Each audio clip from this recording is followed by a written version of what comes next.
Hello everyone, पुन्हा एकदा स्वागत आहे तुमचं राजश्री ऑल इन वन चॅनलमध्ये। आज आपण बनवणार आहोत अगदी पुरीसारखे टम फुगणारे साबुदाणा वडे। उपवासासाठी खास असे साबुदाणा वडे कसे बनवायचे हे आज आपण आपल्या या रेसिपीमध्ये बघणार आहोत। चला तर मग रेसिपीला सुरुवात करूया। हे बघा, इथे मी 1 वाटी साबुदाणा घेतला आहे। आता सर्वात अगोदर आपण हा साबुदाणा स्वच्छ असा धुवून घेऊया। 2 पाण्याने आपल्याला हा अगदी स्वच्छ असा धुवून घ्यायचा आहे। साबुदाणा स्वच्छ असा धुवून झालेला आहे। आता यामध्ये आपण पाणी ओतून घेऊया। साबुदाणा बुडेल इतपत आपल्याला यामध्ये पाणी ओतून घ्यायचे आहे। इथे तुम्ही बघू शकता साबुदाणा हा पूर्ण पाण्यामध्ये बुडालेला आहे। आता हा साबुदाणा आपल्याला या पाण्यामध्ये 20 मिनिट असाच भिजत ठेवायचा आहे।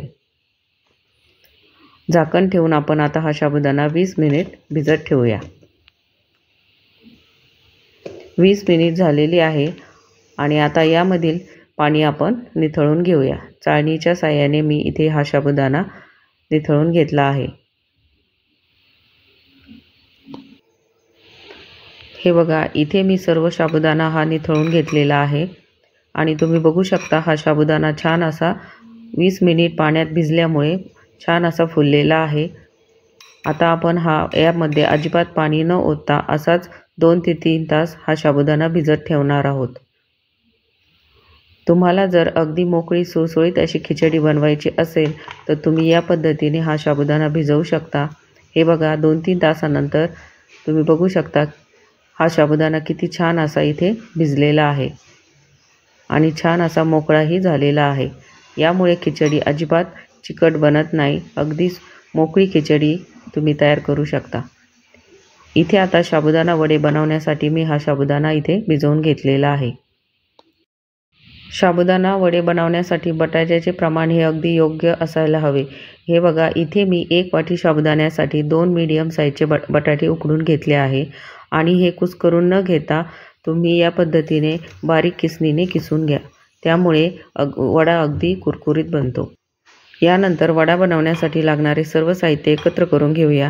हे बघा, इथे मी भिजवलेला साबुदाणा, त्यानंतर 4 चमचे शेंगदाण्याचा कूट जो मी जाडसर वाटून घेतलेला आहे, त्यानंतर मिरचीचा, यानंतर जिरे पावडर,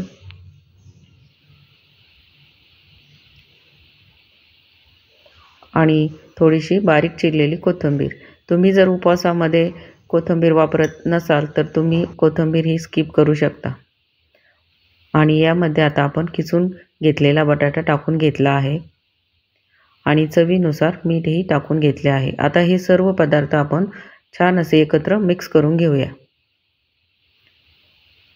बऱ्याच जणांना असे वाटते की बटाट्याचे प्रमाण हे जास्त घेतले तर साबुदाणा वडे हे अगदी छान बनतात, पण तसे नाही। बटाटे जर तुम्ही जास्त टाकले तर ते तेलकट बनू शकतात किंवा ते थंड झाल्यानंतर कुरकुरीत न राहता नरम होतात। त्यामुळे बटाट्याचे प्रमाण हे आपल्याला अगदी योग्य प्रमाणातच घ्यायला हवे। इथे आपले हे पीठ छान असे मिक्स करून झालेले आहे। आता याचा आपण सर्वात अगोदर गोळा तयार करून घेऊया आणि यानंतर साबुदाणा वड्याचा शेप त्याला देऊन घेऊया। हे बघा, इथे मी मीडियम साईजचा साबुदाणा वडा तयार करून घेतला आहे। याच पद्धतीने आपल्याला हे सर्व वडे तयार करून घ्यायचे आहे।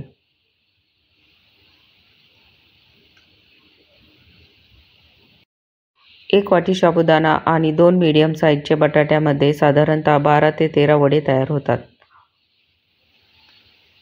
या अंदाजानुसार तुम्ही हवे तेवढे वडे तयार करू शकता। हे बघा, इथे आपले हे सर्व वडे हे तयार करून झाले आहे। आता आपण ते तळून घेऊया। तेल गरम झालेले आहे। अगदी कडकडीत तेलामध्येच आपल्याला हे वडे सोडायचे आहे। सुरुवातीला आपल्याला गॅसची फ्लेम ही हाय ठेवायची आहे आणि सर्व वडे टाकून झाल्यानंतर गॅसची फ्लेम ही आपल्याला मीडियम करून घ्यायची आहे। आता जोपर्यंत तेलाचे हे बबल्स कमी होत नाही तोपर्यंत आपल्याला हे वडे अजिबात उलटे करायचे नाहीये। हे बघा, इथे तुम्ही बघू शकता हळूहळू हे बबल्स कमी होत आहे आणि वडे बुडेल इतपत तेल आपल्याला इथे वापरायचे आहे, जेणेकरून वडे हे दोन्ही साईडनी छान असे फ्राय झाले पाहिजे। हे बघा, दुसऱ्या साईडनीही आपण आता ते फ्राय करून घेणार आहोत। या प्रकारे गोल्डन ब्राऊन कलर येईपर्यंत आपल्याला हे तळून घ्यायचे आहे। इथे आपले आता हे वडे छान असे तळून झालेले आहे। इथे तुम्ही बघू शकता हे वडे हे तेलावर तरंगत आहे, याचाच अर्थ आपले हे वडे आता तळून तयार झालेले आहे। आता आपण ते काढून घेऊया। हे बघा, पुरीसारखे अगदी टम असे आपले हे वडे इथे फुललेले आहे आणि यातील हा साबुदाणाही अगदी छान असा दिसत आहे। आता या पावसाळ्याच्या दिवसात तुम्हीही या प्रकारे गरमागरम कुरकुरीत असे साबुदाणा वडे बनवून बघा। हे बघा, इथे आपले हे वडे छान असे तळून झालेले आहे। आता आपण ते प्लेटमध्ये काढूया। तुम्ही हे वडे शेंगदाण्याची चटणी, शेंगदाणा खोबऱ्याची चटणी किंवा दही सोबत खाऊ शकता।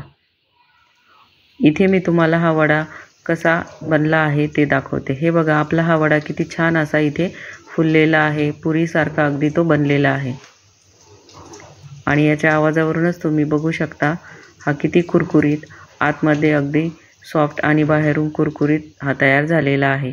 चला तर मग तुम्हीही या प्रकारे येणाऱ्या एकादशीला या प्रकारे साबुदाणा वडा बनवून बघा आणि तो कसा बनला हे मला कमेंट बॉक्समध्ये नक्की कळवा।